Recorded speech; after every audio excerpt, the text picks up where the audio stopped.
ছোট্ট একটি আয়াত তেলাওয়াত করবেন। পৃথিবীতে প্রতিটা মানুষ কিন্তু অসুখের মধ্যে রয়েছে, কোনো না কোনো দিক থেকে আল্লাহ পাক তাকে দুঃখ কষ্টের মধ্যে পতিত রেখেছে। তো এটা হলো পরীক্ষা। পৃথিবীতে কোনো মানুষ পরিপূর্ণ সুখী নয়। আমরা দু চোখে যাদেরকে দেখি বাহ্যিক দিক থেকে আমরা মনে করি ওর মতো সুখী মানুষ মনে হয় কেউ নাই।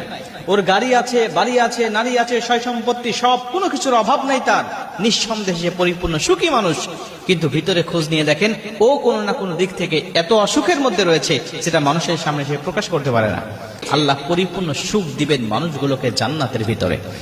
জান্নাতে যখন কোনো মানুষ যাবে সেই তখন পরিপূর্ণ সুখ পাবে, দুনিয়াতে কোনো মানুষ পরিপূর্ণ সুখ পাবে না।